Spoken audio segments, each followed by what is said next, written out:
Hey, and welcome back to another segment here on GEMS podcast. With me today is a special guest by the name of Shannon Peel. And let me tell you a little bit more about Shannon before we dive into her subject matter expertise. She tells brand stories with market appeal, helping professionals define their brand stories and tell them to the marketplace to guide audience from awareness to customers. Currently building a media empire one piece of content at a time for people to tell their stories to help others create an appealing life, career, or business.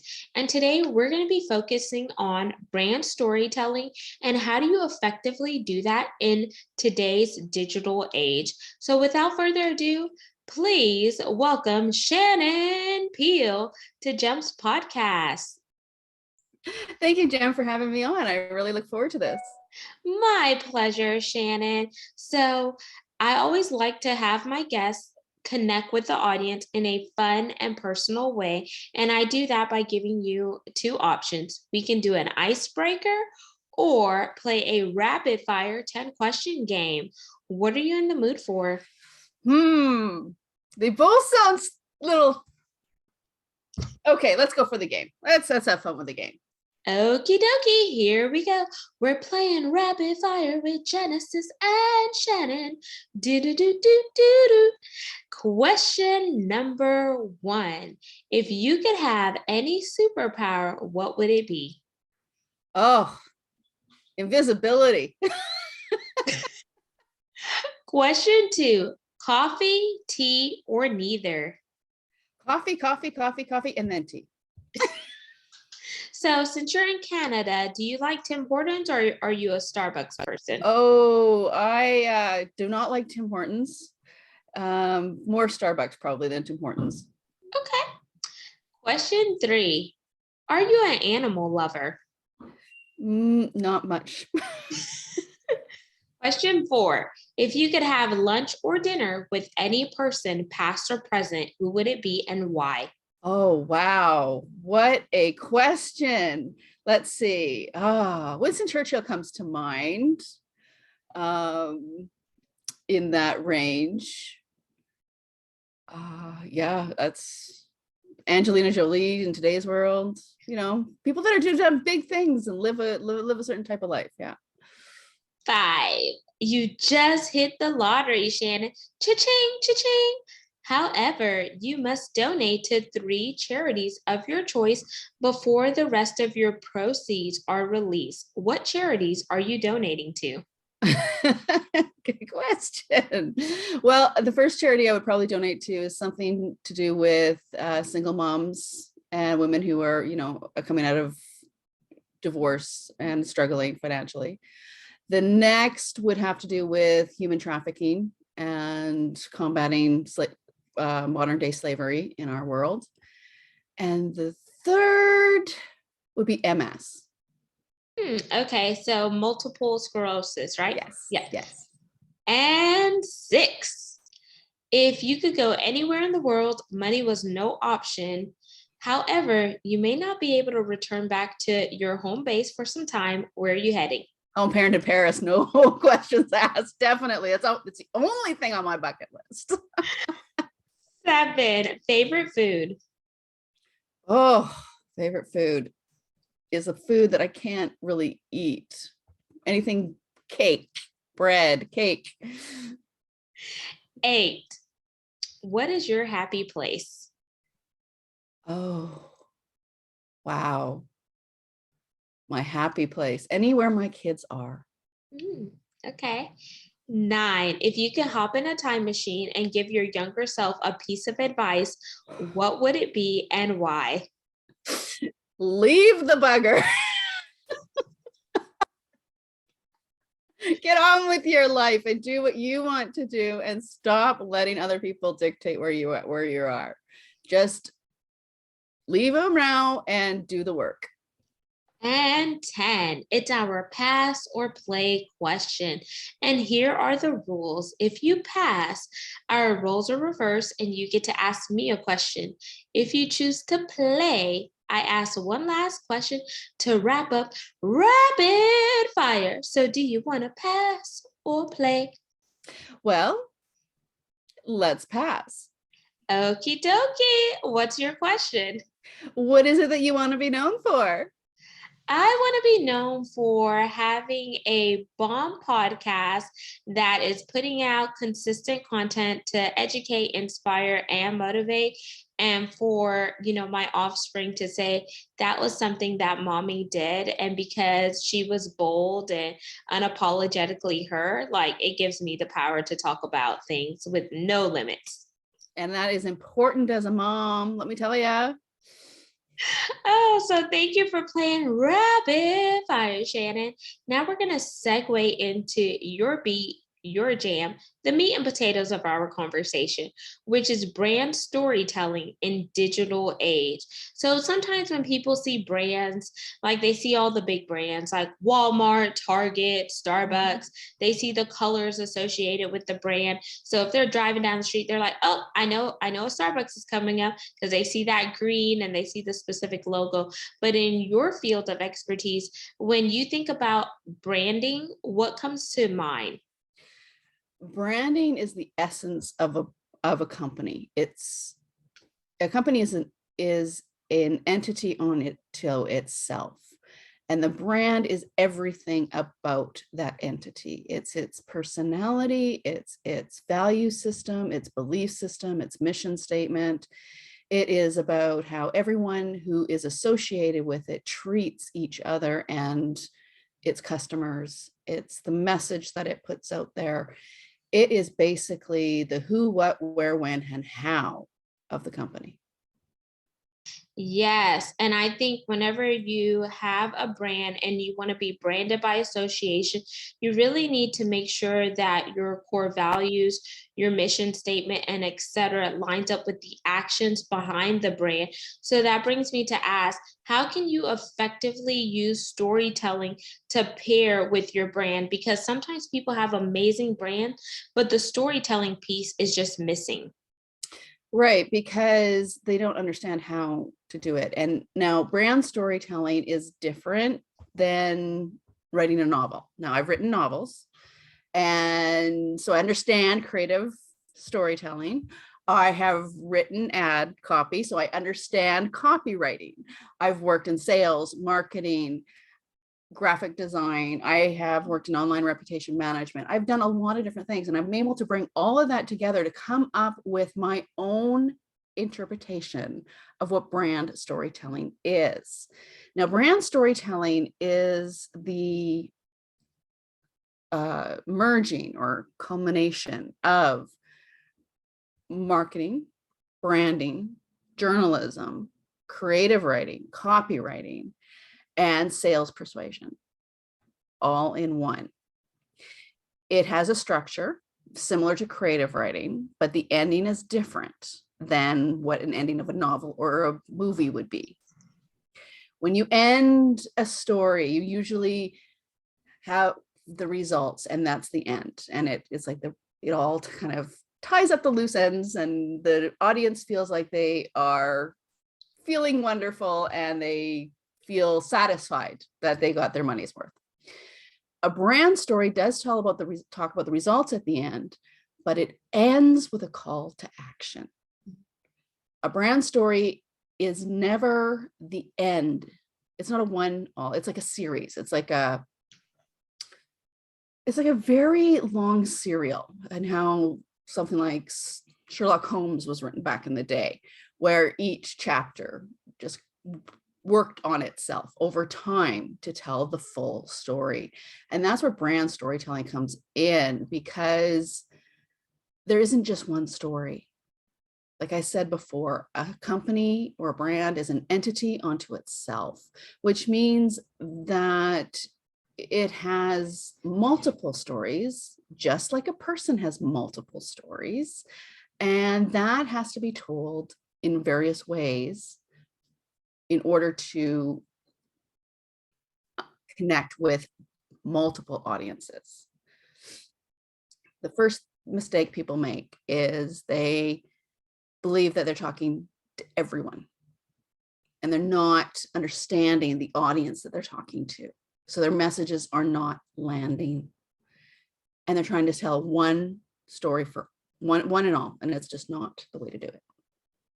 I like that because you can't have a one size fit all when you're telling your story, because I've heard if you're trying to speak to everyone, you're speaking to no one. So you have to understand who your market audience is, who your ideal avatar is.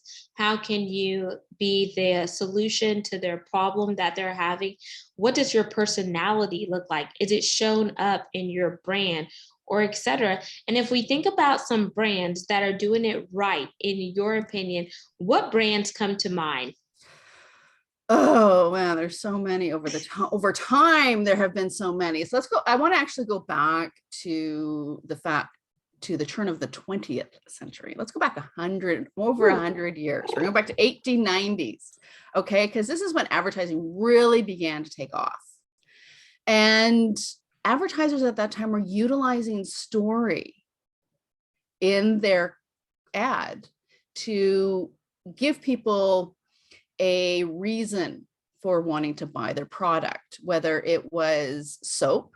Oh, you're not clean enough. You need to buy soap. Or they were creating a whole market as in, oh, that halitosis that you have, that's a problem. We have a solution for that. You never thought that you would actually, think of it as a problem that could be fixed. It was just you had halitosis or you didn't. And Listerine utilized storytelling in order to create a whole market for their company. And in the process, created sayings that we have today, like always a bridesmaid, never a bride. That came from a Listerine story. So this has been around for a very long time. The brands that are getting it right today, few and far between. Wow. Few and far between. Patagonia probably gets it. I mean, Patagonia is one that has been coming up a lot when I ask that question, because they stick to a cause that they have, in that we're about not consuming as much. We're about high quality, less consumption. Mm. But are they getting it right? I don't know. I think it might be a little too early to tell. Mm. Because they haven't, like I'm saying, like back in the 1890s, Listerine came up with something that lasts to today. That's a brand that gets it right. Mm. So that longevity and the consistent message across times, like whenever you see it or hear it, you're going to know that's Listerine. Whenever I was thinking about the question, one of the things that popped in my mind, I don't know if it's because I'm a foodie or because I'm hungry all the time being pregnant, is Chick-fil-A. Like when you go to Chick-fil-A, people always know the Chick-fil-A service and the attitude that they're going to get. They're going to have my pleasure. They're going to be greeted. Your food is going to come out quick and fast, and it's going to be delicious. And people know, oh, if I want Chick-fil-A, I better go get it on Saturday because Sunday they're closed. And they know like their mission and their value. And I think that's good. Another company now, for all those who are into athleisure wear, Lululemon. Oh, yes. Yes. Vancouver girl, Lululemon. Yeah. Yeah, no, there's a lot of stories in that company. And the one pickle that I had with Lululemon recently is whenever I went into Lululemon, they do such an amazing job with marketing and et cetera, and knowing who their ideal audience is, but they're missing out on those athletic moms who are pregnant. There's no pregnant wear in Lululemon. So I voiced my concern and I was like, I love, like, how the pants just fit on you. It feels like you're wearing nothing. It's just so comfortable. But why don't y'all have a line for pregnant women? Because did you know, Shannon, that they're coming up with a shoe line that's going to drop soon? And then they have menswear. So you have menswear, you have shoes, which is something that they evolved into, because before it was a certain type of woman that was their ideal avatar. But now I'm like, okay, what about all types of women? The the fit mom that still wants to work out, have her body snatched and snap back. You don't have anything for her, because if you go up in size, when you're carrying a beautiful bundle in front of you, sometimes the bands feel so tight on your belly. Yeah, no, Lululemon does have this. I'm not sure if it's an issue or if it's around their story, that they are very specific to a specific type of woman. And if you are, like, let's say you've gained a lot of weight and now you want to lose it, well, Lululemon doesn't have anything for you. But Lululemon is a great reflection on its culture of the area that it evolved out of. So Vancouver itself does not have any plus stores. Okay. Wow. If I want to go and get clothes, well, I mean, there's this odd little boutique. There's an odd couple little boutiques in certain places, but they're not well known and it's hard to get to them. But if I want like Laura Plus or a plus store or anything that is more than a size 14, I have to leave, go out to the outer reaches of suburbia in order to find a store that I can shop in. There's actually an article online, if you Google it, that says Vancouver hates fat people. You don't see a lot of people that are overweight in Vancouver. Now, part of that may be because we're influenced by an Asian population, but everyone here is fit. Everyone, the value, not everyone, I'm not fit, but the values of the city itself are environmental, outdoorsy, athletic, and beautiful. And Lululemon encompasses those values in its culture, which it gets out of the city that it is born in. And thank you for chiming in and saying that, because yeah, that does matter, like where the brand was birthed and how the brand has evolved, how they're remaining true to their core pillars, their values, and etc. One question that I want to ask as we segue into the call to action is, whenever you think about brand and storytelling, how can you ensure to really encompass that diversity, equity, inclusion, and belonging? Because we see a lot of brands got flack for that based on some of the recent movements in our times, because they were only doing things to quote unquote check a box, but it wasn't really evident that they were big components around DEI.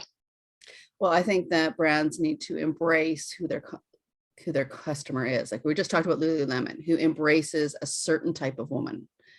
And that is not diversity. But they aren't trying to be everything to everyone. Right?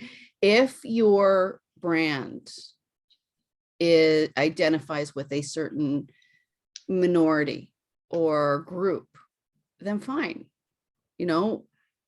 I believe in being part of that. But what it comes down to is we need to stop. Okay, I don't know how you or your listeners are going to take this, but we need to stop focusing so much on the diversity, on what makes us different, and start focusing on what makes all of these people, all these groups, all of us the same. So when I think of a brand story, if you want to be diverse and diversify across groups, don't talk about the differences of those groups. Don't talk about how you service the differences. Find the common thread that runs through all of that, and you'll get diversity. Now, once back to Lululemon again, we're talking about the fact that Lululemon talks to a specific type of woman, but it has diversity because it doesn't look at the race. It doesn't look at the skin color of their customers. They're not looking at, well, I guess they kind of look at the socioeconomic because they are expensive. Come on. Oh, but yeah. Beyond that, they aren't really looking at, and And there are men that wear Lululemon. I mean, it's Vancouver. Vancouver's an interesting place. But they look at the common thing, the common thread. What is it that they want to be known for? They want to be known as the type of clothing that you wear to the gym. Of course, it's become the type of clothing that you wear to the office, especially here in Vancouver, because that's the culture.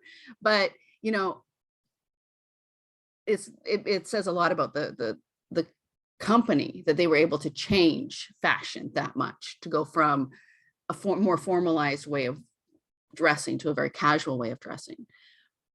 But they were looking at what makes women common in this age group or in this size. Lululemon doesn't want to be part of the,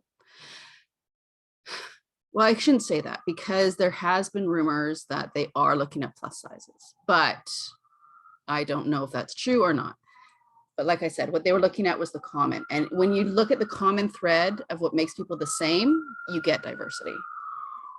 Yeah, I could resonate with that sentiment there, because with diversity, you definitely have to have that inclusivity, which is looking at that commonalities in order to promote the diversity, and then equity, like how is it equal and equitable across the board? And then now the big thing is adding that B in there, a sense of belonging. And so as we jump into the call to action, Shannon, I want you to think about something that can challenge our audience, motivate, or inspire them to really focus on what their current brand is, and are they effectively using storytelling to translate that out with the branding message that they have, and then just put it together so they could really have that full effect and those synergies. Wow, what a call to action. I mean, that is a huge call to action. So what I would love for your listeners to do is to drop by MarketAPeel.com and check out the programs, because there are a lot of step-by-step programs that they can join and take. In fact, one that I'm doing right now myself, and most of these programs come because I challenge myself to something, and it's 30 minutes for 30 days where I will be engaging with other people's content on social media, measuring the matrix to see if my theory of engagement being the key to success of social media is correct through a measurable story. The reason, but the thing is it has to have strategy, it has to have brand, it has to have structure. It can't just be willy-nilly. And that is where the planning comes in. That is where understanding your audience, understanding where you can find that right audience to engage with them so that they will be attracted to your profile, and then they will engage with your content because you are getting noticed by the right people. And that takes strategy. That takes knowing who your audience is, and then knowing the keywords that they use in their posts, where they are, what they're interested in, all of that stuff. And then going out and finding them in a very efficient, effective manner in order to be able to comment on enough posts in 30 minutes, and then shutting it down and not logging back into social media until tomorrow. Wow, that's an incredible challenge. So 30 minutes for 30 days, and then they could go over to MarketAPeel.com to learn more about the resources and everything else that you're doing in your community. So I will definitely post that link in the show notes. And I also know that you are active on LinkedIn, so we'll have your LinkedIn for all of those business owners out there that need to do a better job at branding. This is no plug. This is no discount or discredit. We all have something that we need to work on so we can become better versions of ourselves, and our business can go from just surviving to really thriving. And Shannon, I want to thank you so much for coming on here and sharing your insight with the GEMS community, because it's something that we all can learn from. Audience, make sure you like, comment, and subscribe. We're on 40 plus platforms, and you could also see the video to this recording by going to our YouTube channel, which is at Gems with Genesis Amaris Kemp, to see all things video. And then lastly, but not least, I want to thank each one of you for continuing to support on a regular basis. Because of you, we're now ranked in the top 2% globally out of 2.8 million podcasts per www.listennotes.com. If you're interested in becoming a sponsor or making a monetary donation, you can find more info by heading to genesisamariscamp.net and clicking on that podcast tab.